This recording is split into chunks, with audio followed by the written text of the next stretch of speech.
7h40 dans quelques instants. À 7h45, ce sera Christophe Barbier, le barbier du matin, qui reçoit ce matin Pierre Jouvet, le porte-parole du PS. Mais auparavant, Nina Azoulay est avec nous. Bonjour Nina, un peu d'humour, ça va nous faire du bien. Bah ouais. Bon, samedi c'était Miss France. Ah ouais, j'ai pas regardé. Ouais, bah pour moi c'est un événement très important. Chaque année, avec mes copines, on se retrouve pour regarder Miss France. Et évidemment, passer la soirée à les critiquer alors qu'on ressemble à des fricassés. Voilà. En plus, je parle de fricassés qui ont passé 2 jours dans le frigo après les avoir ramenés à la maison en doggy bag. C'est-à-dire vraiment, c'est un level de fricasse, quoi. Mais on a passé une très bonne soirée. Pas aussi bonne que celle de Jean-Pierre Foucault, forcément, parce que lui, on le voit une fois par an à la télé, mais il se fait plus d'argent en une soirée que moi depuis que je suis née. Donc franchement, bravo à lui. Je trouve qu'il faut un courage de malade pour participer à Miss France quand même. Bon, et un cul de malade, évidemment. Mais le courage, parce qu'on s'expose à des critiques en permanence. C'est-à-dire, je me dis, t'as beau faire partie des femmes les plus belles de France, on trouvera toujours de quoi te critiquer. Ouais. Moi j'ai les cheveux courts, on me critique tout le temps. Mais c'est ça. On a fait genre évoluer les mentalités sur l'âge, sur la couleur de peau, sur le genre. Parce que même les femmes transgenres sont autorisées maintenant dans le concours. Tout ça pour finir par polémiquer sur une coupe de cheveux. J'ai pas compris. Je trouve que l'homme est méchant en fait. L'homme a toujours quelque chose à critiquer. Comme disait le philosophe Hobbes, l'homme est un loup pour l'homme. Ah ouais. Voilà. Alors je me suis juste dit, si Hobbes était parmi nous en 2023, il aurait plutôt dit le twitto, c'est un loup pour l'homme, hein, je pense. Et pour Hobbes, c'est le pouvoir politique qui permet de rétablir l'ordre. Bah oui. Voilà, donc ça se voit qu'il est plus parmi nous en 2023 hein, quand même. Parce que, mais ça m'a donné une idée. Je me suis dit, il faudrait faire un concours comme Miss France, mais pour les politiques. C'est-à-dire chacun parlerait de ses ambitions pour la France et pour le monde, en essayant de faire bonne figure en permanence, hein, de ne pas bafouiller. Chacun ferait des promesses qu'il ne tiendrait jamais, pendant que les Français resteraient chez eux à les critiquer toute la soirée. Oui, ça existe déjà, ça s'appelle les élections présidentielles. Mais il y a quand même une personnalité politique pour moi qui se démarque cette année. Mister France, pour moi, c'est Gabriel Attal. Voilà. Franchement, pas mal, pas mal. Non, mais oui. Il laisse un peu pousser les cheveux, il a la même coupe que Miss France. Non, j'arrête. Non, il a fait beaucoup parler de lui cette année, parce qu'il fait pas mal de trucs là quand même pour l'éducation, beaucoup de choses super. Il a mis en place des vraies mesures, mettre des maths à l'école, envisager le redoublement, engager des profs dans les collèges, franchement, l'école quoi. Hein. Merci Gabriel Attal.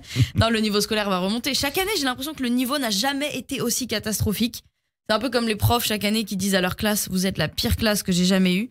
On a un peu la même chose chaque année, mais je suis mauvaise langue parce que Gabriel Attal a quand même vraiment essayé d'arranger les choses. Il met en place pas mal de mesures depuis qu'il est ministre de l'Éducation. Remettre des classes de niveau, mettre en place des cours de budget, des cours d'empathie en primaire. Oui. Non, il essaye pas mal de choses franchement. Mais c'est vrai qu'on n'arrive pas trop à faire remonter le niveau scolaire depuis des années. En fait, on comprend pas d'où vient le problème. On cherche, on trouve pas, ça nous démange.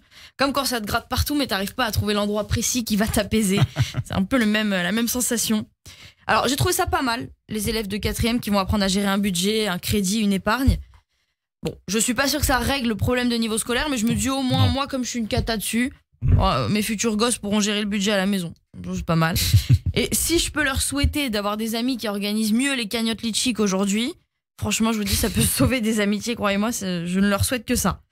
Là, je sais pas comment vous gérez votre budget cadeau pour les fêtes. Ça se passe comment? Faudrait qu'on démarre déjà, peut-être. On a pas eu le retard, moi aussi. Ouais, on va démarrer. On va pas tarder à démarrer. Ouais, donc ok, donc il y a même pas d'état des lieux sur le budget. Pour l'instant, on y réfléchit. Ok, tranquillement, d'accord. Ça va se faire. Alors, si je peux vous ça coûte moins cher quand on y réfléchit simplement. Ah bah oui, ça, c'est sûr.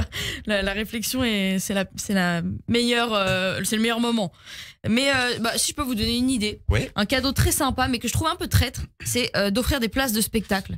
Ah ouais. Parce que on est d'accord, c'est traître parce qu'une place en termes de budget, c'est parfait. Mais le problème, c'est que tu vas pas offrir une place à quelqu'un. Enfin, forcément, tu as envie d'offrir 2 places. Oui. Donc j'ai la solution intermédiaire pour vous, moi. Je suis un cadeau de Noël pour 2, je ne suis pas cher. J'ai mon spectacle au point virgule en janvier 2024, pas 2026, attention. Parce que je pense qu'un artiste peut dire qu'il a percé le jour où il vend des places de son spectacle pour dans 2 ans. Voilà.